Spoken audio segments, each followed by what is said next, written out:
conjunto da atividade humana alcançou dimensão planetária. Não há domínio sobre os continentes, mares, desertos, em que não se encontre vestígios dos impactos de nossa ação.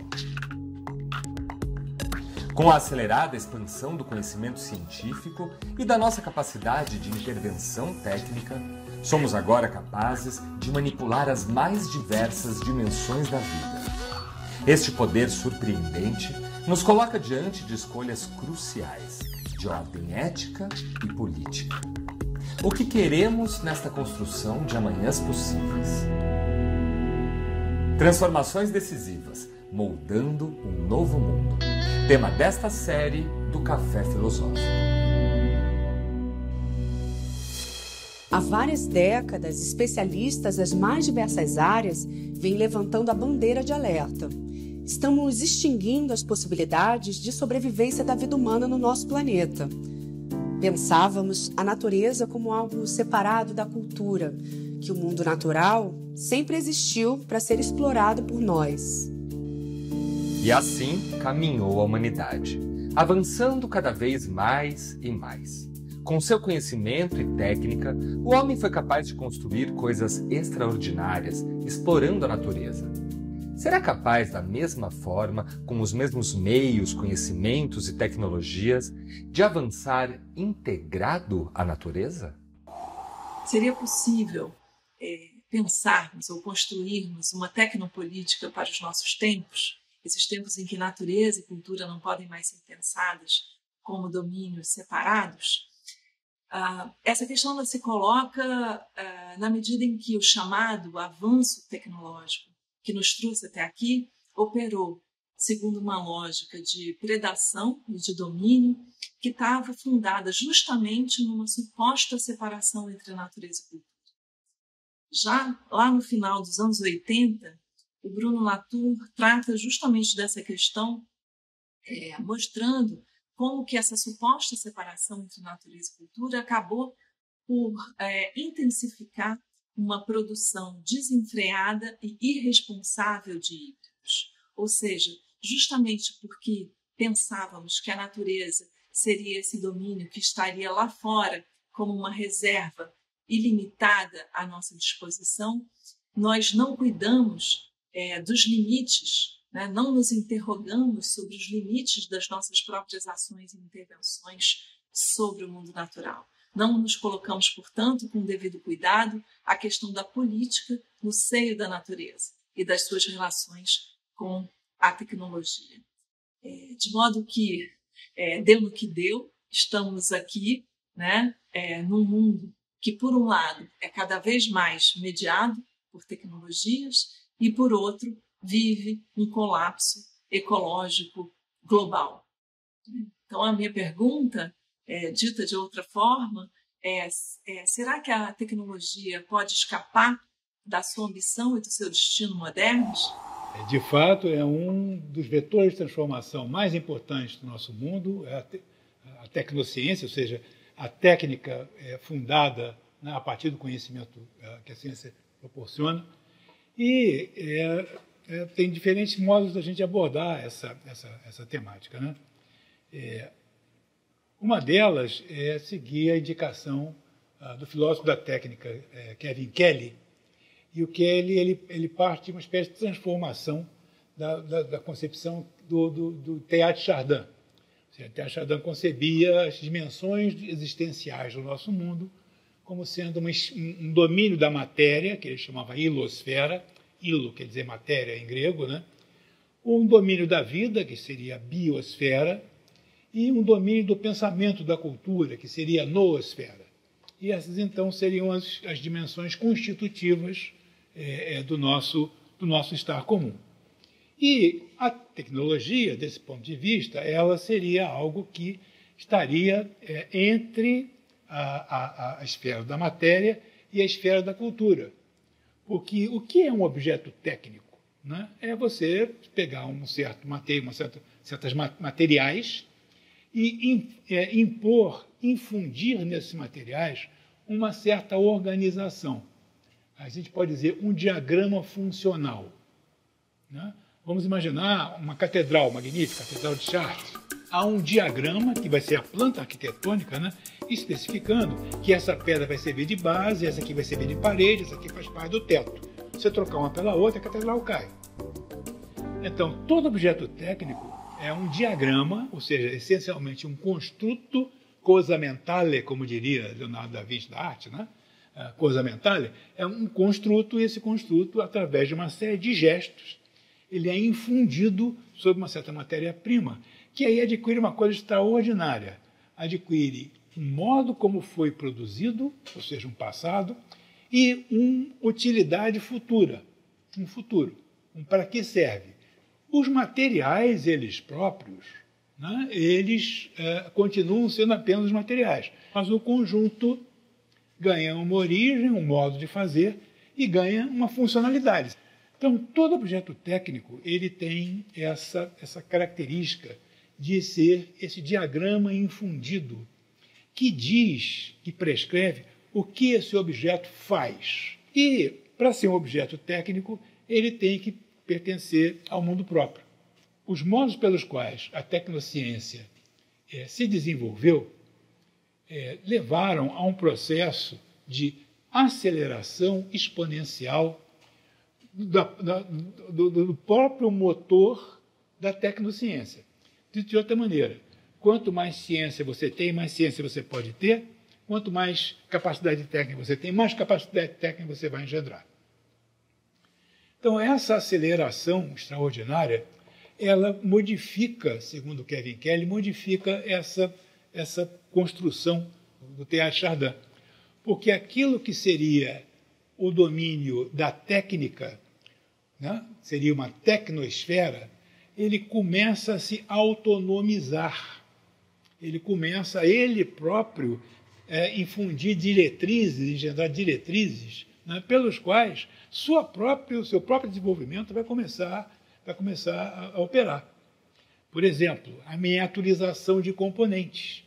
Né? À medida que a ciência vai sendo capaz de identificar e operar dispositivos cada vez mais microscópicos, componentes cada vez mais microscópicos dos corpos, nós correlatamente somos capazes de fazer diagramas funcionais em que uma capacidade, um número cada vez maior de capacidades é agregada naquele artefato.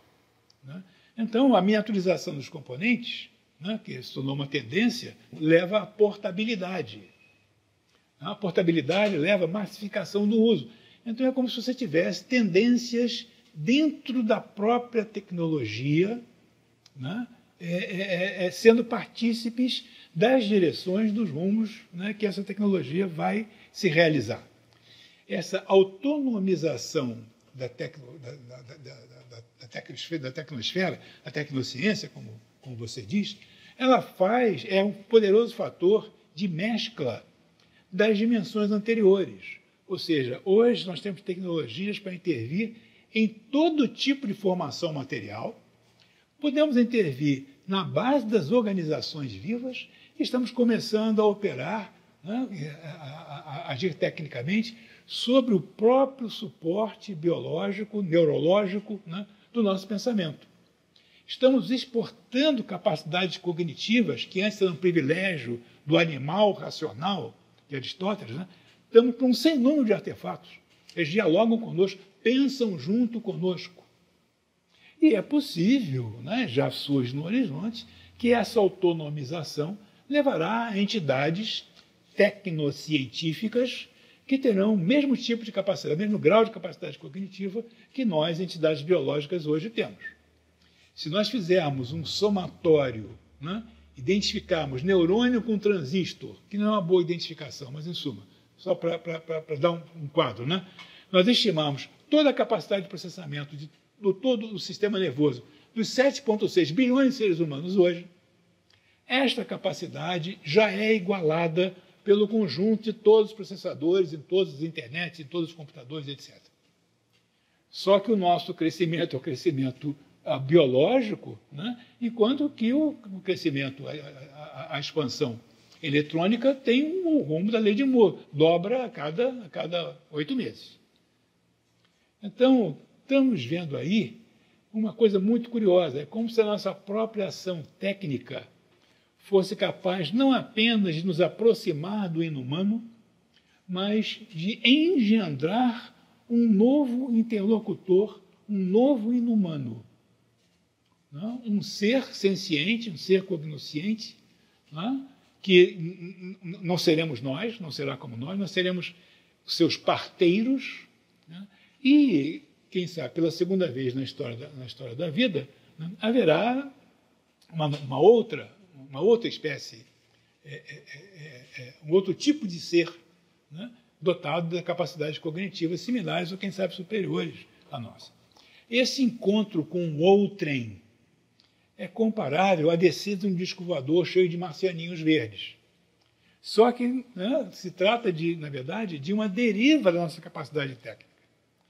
E então, Fernanda, o que eu diria é que sem a tecnociência nos trouxe até aqui, e sem a tecnociência, provavelmente não seremos capazes de, dentre os cenários de amanhã possíveis, implementar os cenários mais desejáveis. A tecnociência deverá ser o nosso instrumental, né? Assim como foi para nos levar a essa situação dramática que nós vivemos hoje, será também os meios pelos quais nós poderemos superar essa situação e, de fato, né, nos convertermos em uma civilização planetária digna desse nome, uma civilização terrana, né? Usando todos os recursos do nosso ambiente de uma forma que seja durável. Ou seja, novamente, não se trata de uma questão da tecnociência propriamente dita, não é técnica nem científica, é sim ética e política. Por quê? Veja, vamos examinar o consumo de água no mundo. Mais ou menos 10% é o que nós consumimos nas nossas casas, nas nossas cidades. 20% é o que consome a indústria, fazer cimento, etc. 70% é a agricultura. Então, nós fecharmos as torneiras das nossas casas, óbvio, excelente, necessário, mas vai afetar uma fração do 10%. Enquanto que se nós fizermos outras mudanças, né, por exemplo, comer menos carne, né, para cada quilo de boi é uma piscina olímpica. Né? Então, nós comemos menos carne, vamos afetar os 70%. Então, são escolhas éticas e políticas que estão abertas para nós e se trata, então, de nós sermos bons Michelangelos, né? Nós somos o mármore para a nossa própria criação artística. Que nós sejamos bons Michelangelos. No próximo bloco... O presente, não como esse marcador neutro que viaja numa estrada já pronta, mas o presente como o local onde é preparado, onde é produzido o futuro.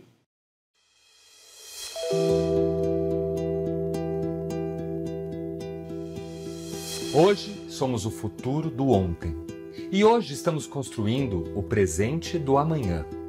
Uma atenta análise a partir do que ocorre agora está apontando perspectivas, tendências e cenários previsíveis para mais à frente.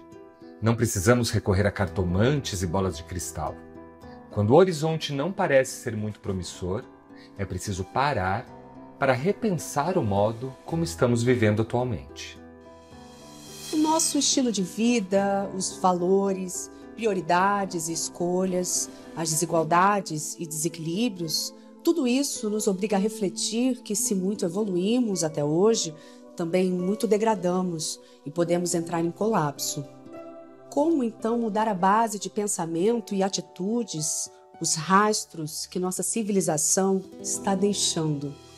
A Lila Rosa pergunta se é no tempo histórico que acontece a mutação civilizacional, difícil a pergunta, difícil a palavra, ou é aos pulos em eventos inesperados? As duas coisas, né? Nós estamos acostumados a pensar a história em termos, assim que a gente é apresentado a história, né? Em termos de certos grandes personagens, como se esses personagens resumissem aquele momento, aquela época, aquela história. Em geral, grandes assassinos, né? Júlio César, Gengis Khan, Napoleão, a gente centra nesses grandes personagens. Mas Stephen Jay Gould, o grande biólogo, historiador natural, ele faz uma observação que eu acho fundamental.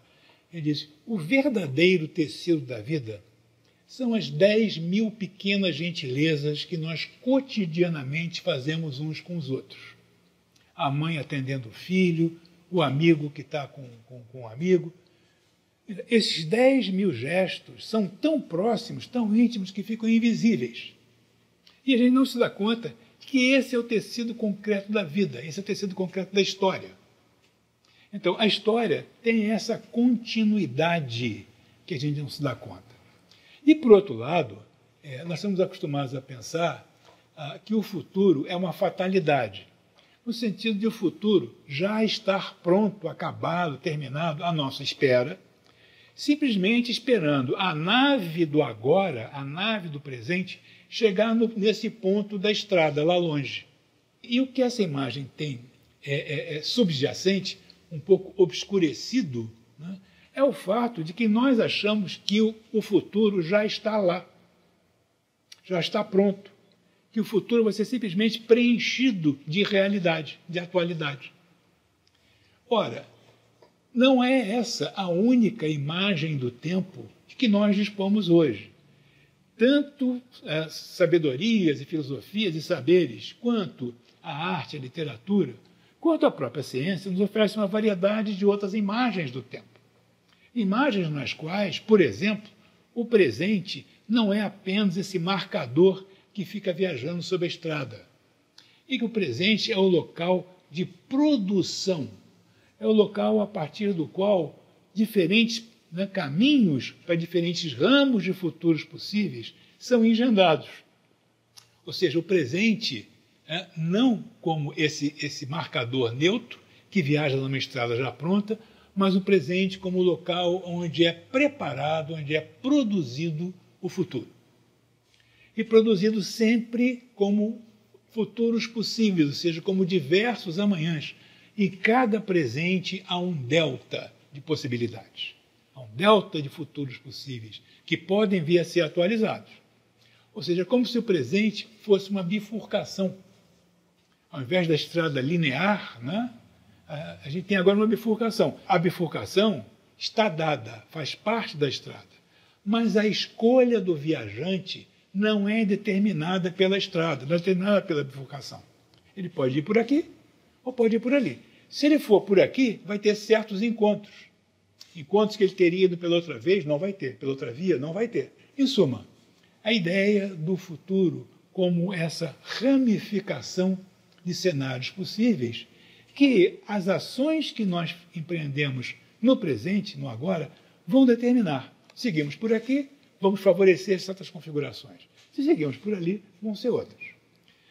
Esse conceito de um futuro, de um presente, como uma dimensão produtiva, ele é absolutamente essencial para nós compreendermos que o nosso próprio futuro, o nosso futuro planetário, o nosso futuro enquanto civilização, o nosso futuro enquanto espécie, esse nosso futuro, esse nosso presente em mutação, ele está precisamente engendrando um delta de futuros possíveis. Alguns desejáveis, outros bem indesejáveis. E serão as nossas ações, as nossas escolhas, hoje, que efetivamente vão produzir este ou aquele amanhã. Nesse sentido, é o jogo da indeterminação, esse que nós estamos jogando.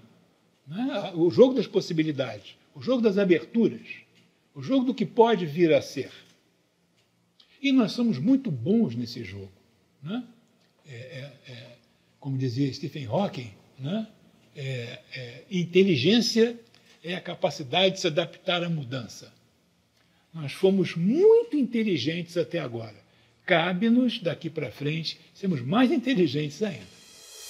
O Mário Mazzilli pergunta, nesse mundo em mutação, qual o papel possível da ação humana coletiva organizada? A mesma que sempre teve em qualquer coletividade humana, a conjunção de esforço, a conjunção de vontades, a conjunção de intenções para se construir, para se obter um certo resultado. Ou seja, a ação humana coletiva ela é sempre estratégica. Não há como não ser.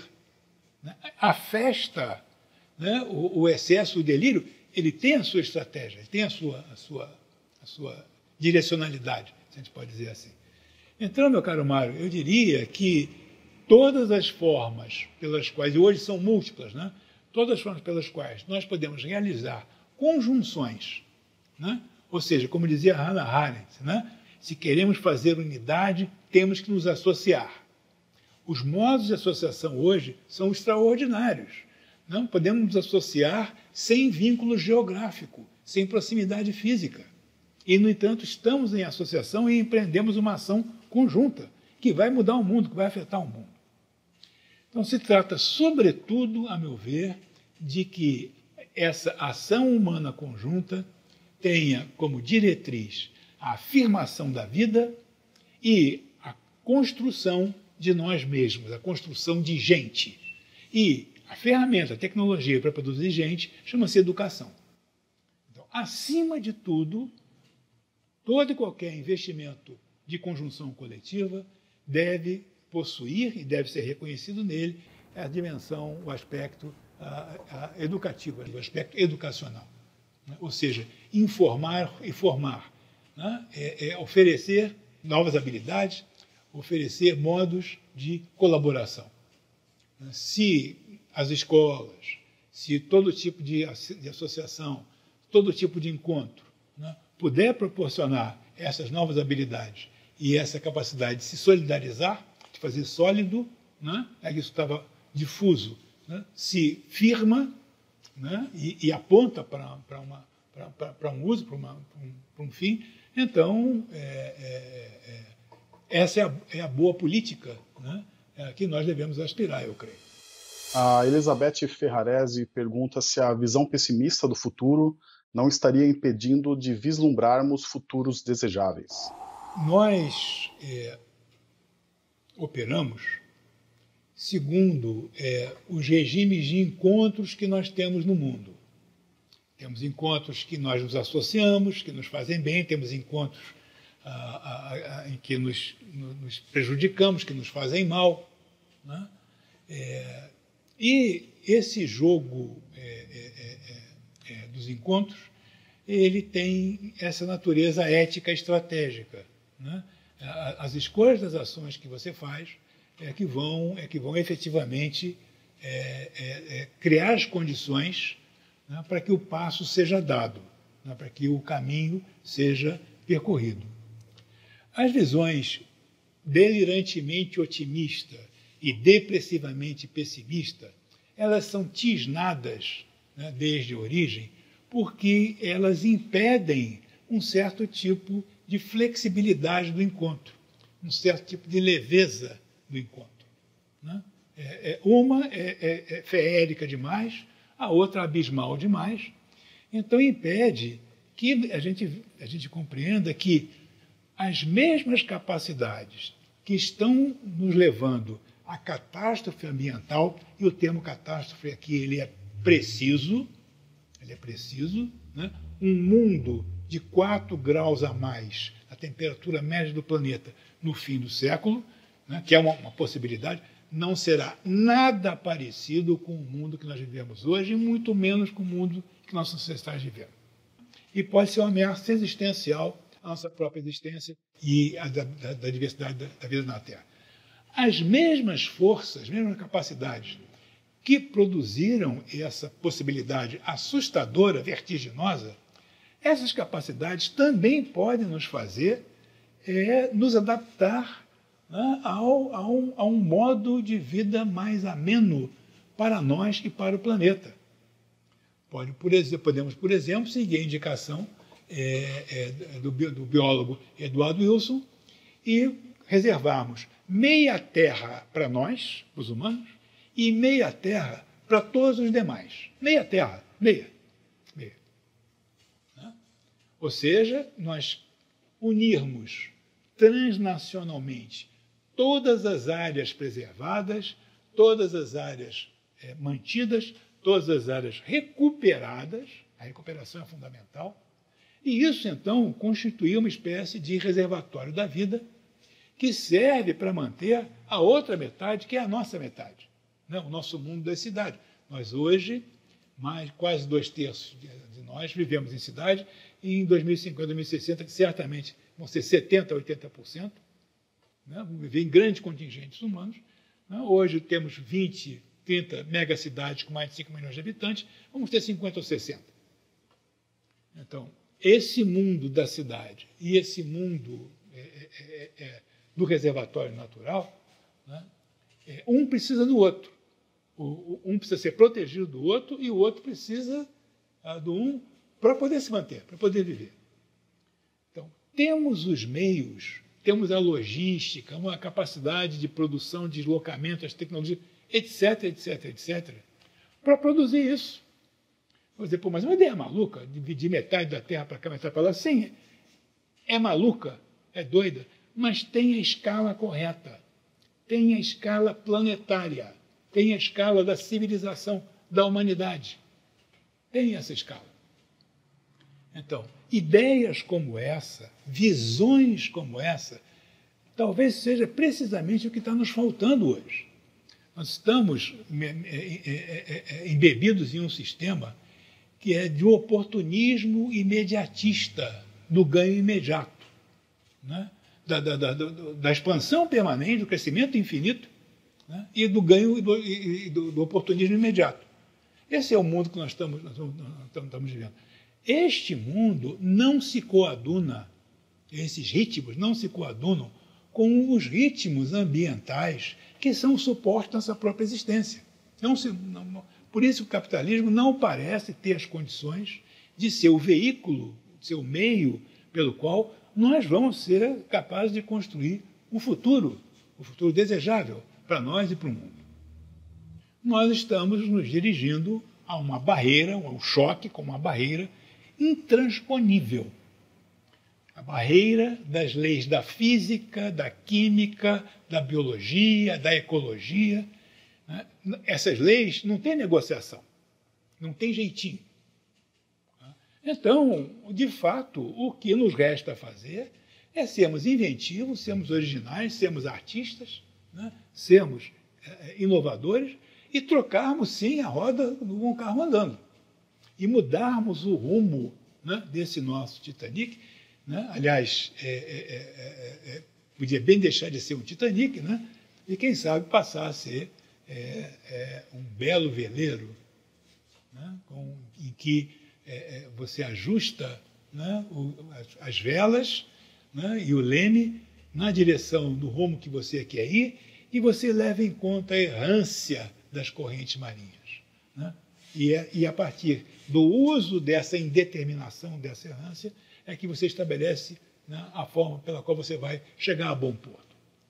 Então, temos os meios de fazer isso. Né? Só falta a gente começar a fazer. No próximo bloco... Com isso, se criaria alguma coisa que não houve até agora. Se criariam raças. Não existem biologicamente raças humanas.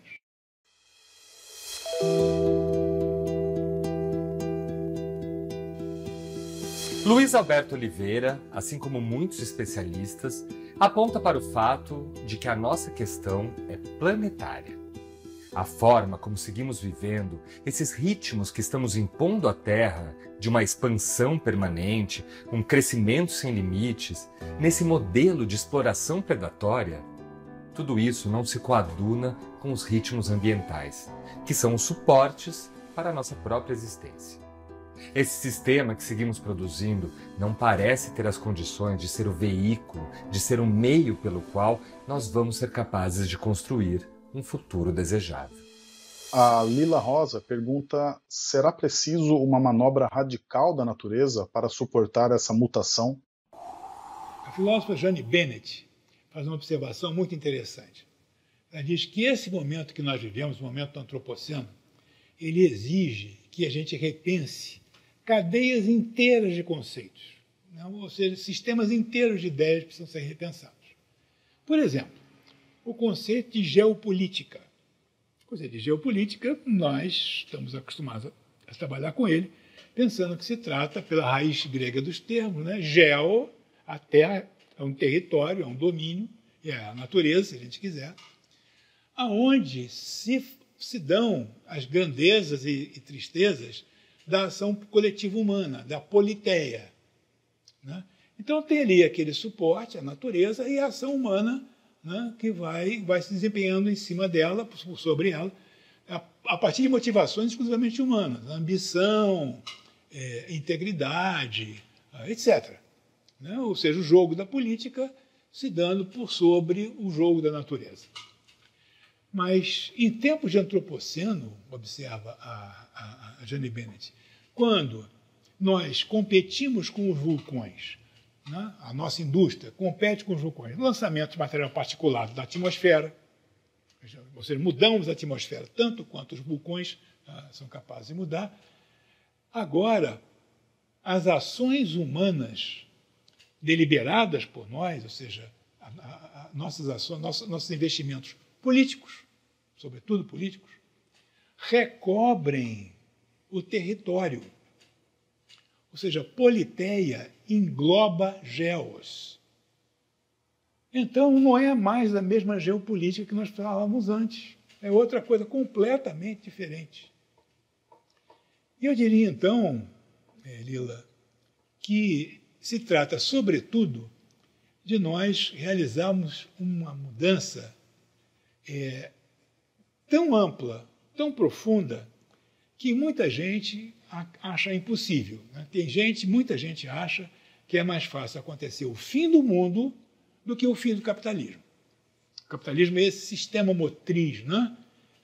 Expansionista e imediatista, que quer converter todas as matérias-primas em produtos, quer converter todos nós, de cidadãos, em consumidores, ou seja, seres unidimensionais, né? Boca, pança e ânus. É só isso que nós seríamos, que é transformar toda a cultura, toda a sociedade, né, através da revolução técnica, da revolução produtiva incessante.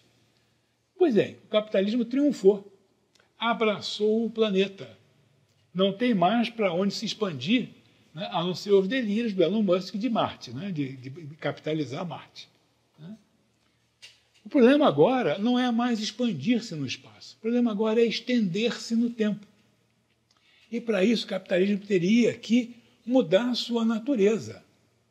Ou seja, se adaptar, né, a um regime de longos horizontes, né, próximos àqueles dos sistemas naturais. Se nós não fizermos isso, né, esses sistemas naturais vão desandar e nós dependemos crucialmente desses sistemas para termos água límpida, para termos solo fértil, para termos alimentos, etc. Abrigo, as necessidades da vida. Então,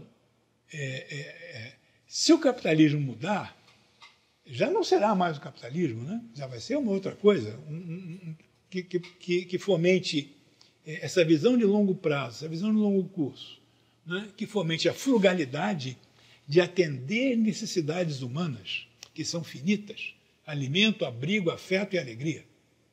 São poucas. E não tentar atender o infinito do desejo, o desejo é sempre infinito, né? Não tem nunca borda. Essa transformação é a transformação que importa fazer. Não é a natureza que vai fazer isso. Ou melhor, o que a natureza fizer será feita conosco, nós estaremos fazendo.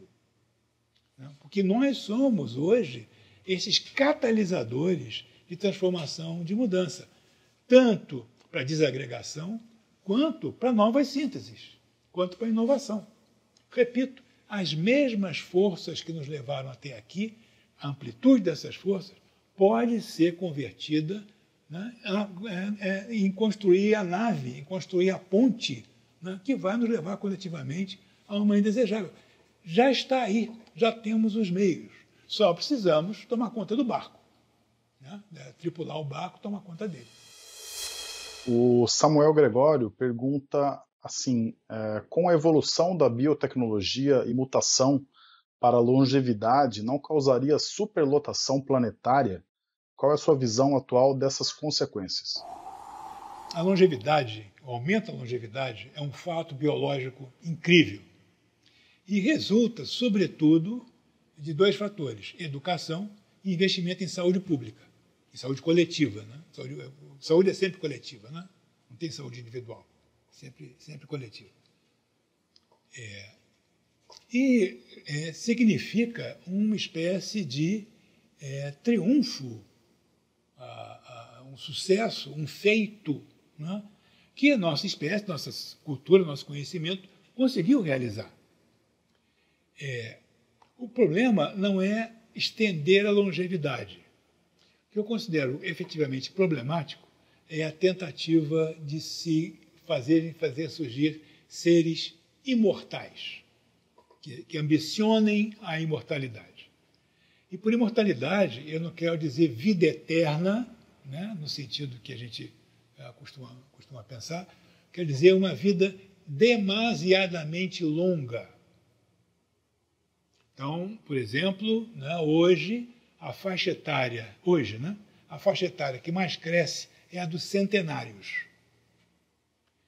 Por quê? Porque a longevidade, né, estendeu a ponta da curva e fez então com que os centenários, que estão na fronteira, sejam cada vez a faixa etária que mais cresce. Ou seja, o crivo é ter acesso à alimentação razoável, e ter acesso a serviços de saúde razoáveis. Tendo isso, né, e a educação que permite manejar navegar dentro desse sistema, então a longevidade se torna esse resultado. Muito diferente é a tentativa de você estender ilimitadamente a vida orgânica. Ou fazer isso hibridizando a vida orgânica com elementos inorgânicos. Ou então o horizonte de você transferir isso que seria a entidade humana, a cognição, o pensamento, a alma, como a inteligência, como você queira chamar, para um outro tipo de suporte, um suporte artificial. Com isso, se criaria alguma coisa que não houve até agora. Se criariam raças. Não existem biologicamente raças humanas. Não existem. Nós somos próximos demais, recentes demais, para efetivamente existirem raças. O que torna o racismo, que é muito real, um absurdo ao quadrado. O racismo é real. A raça não, mas o racismo é, infelizmente. E se você intervém no indivíduo para fazer, por exemplo, que ele volte a ter uma cauda que nossos ancestrais perderam há, não sei, 1 milhão de anos, é possível que você faça esse indivíduo, um indivíduo humano interferido, né, volte a exibir uma cauda? O que é isso? Que tipo de humanidade é essa? Nós que ainda nos distinguimos por coisas como a pigmentação da pele, né, se a pálpebra é dobrada ou não é, pelo tipo de cabelo, nós nos distinguimos, né, às vezes nos oprimimos por causa dessas distinções insignificantes. Como é que a gente lidaria com esse novo outro? O exemplo da cauda é um exemplo caricatural, mas o que de fato importa é um indivíduo que tenha uma expectativa de vida de 1000 anos, 10.000 anos, que tenha sistemas de manutenção que permitam a esse indivíduo existir pelo período em que a civilização existiu, 10.000 anos. Quem é essa entidade? Seus objetivos, suas diretrizes éticas, não necessariamente, provavelmente não mesmo, coincidirão com o do conjunto dos outros, de nós, que seremos os outros nessa acepção. Então, a longevidade, ela é, nesse certo sentido, uma dádiva, e ela pode vir a se tornar um pesadelo se demasiadamente estendida, se houver a ambição de uma extensão demasiada. Que está no horizonte. No Vale do Silício, são financiados grandes laboratórios com vistas a essa extensão ilimitada, da anulação do envelhecimento, etc. Disso resultará uma humanidade que será muito diferente dessa humanidade que nós conhecemos agora. No próximo bloco... O problema é o germe da inovação.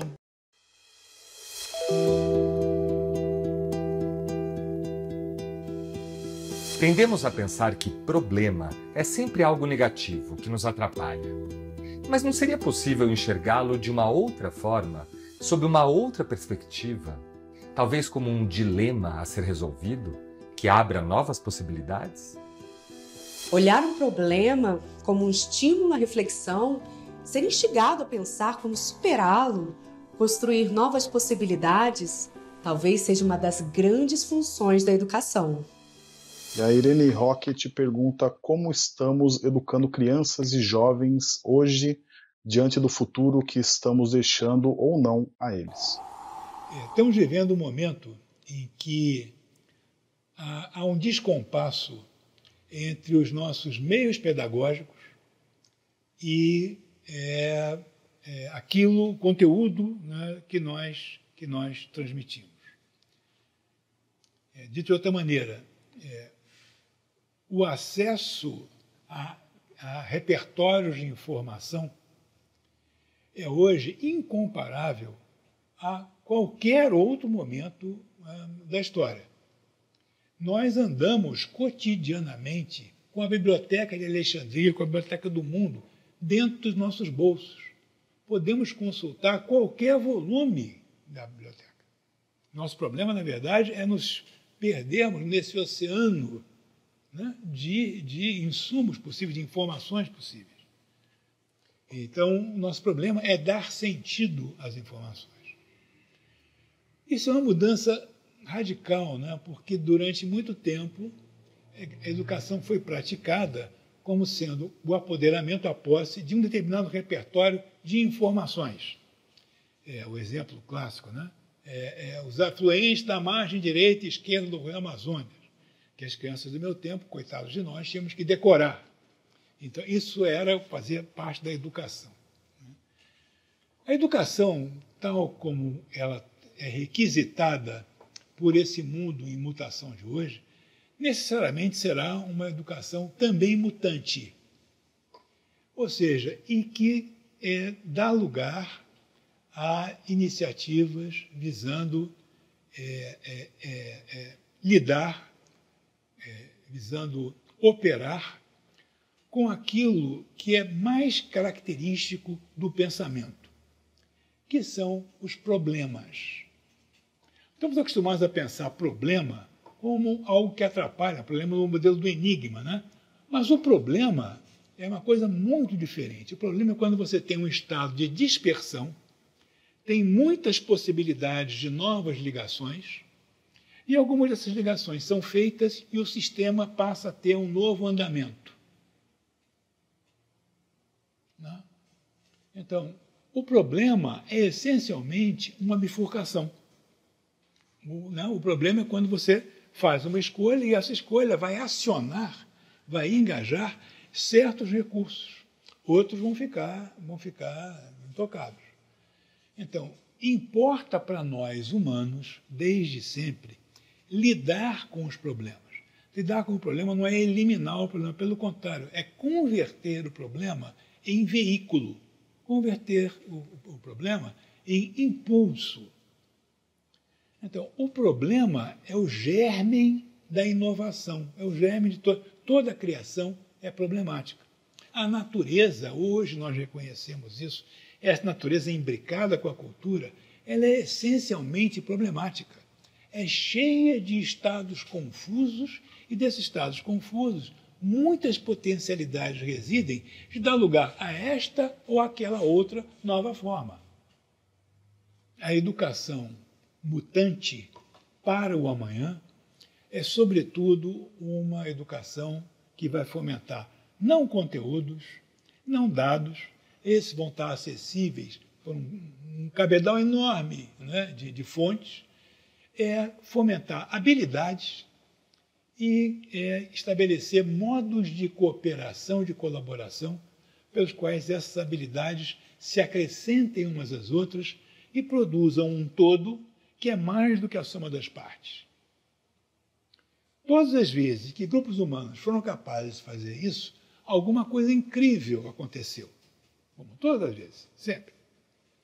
Então, se trata agora de nós termos o entendimento de que os modos anteriores da educação precisam eles próprios entrarem em mutação para poder acompanhar esta altura desse momento extraordinário que nós vivemos.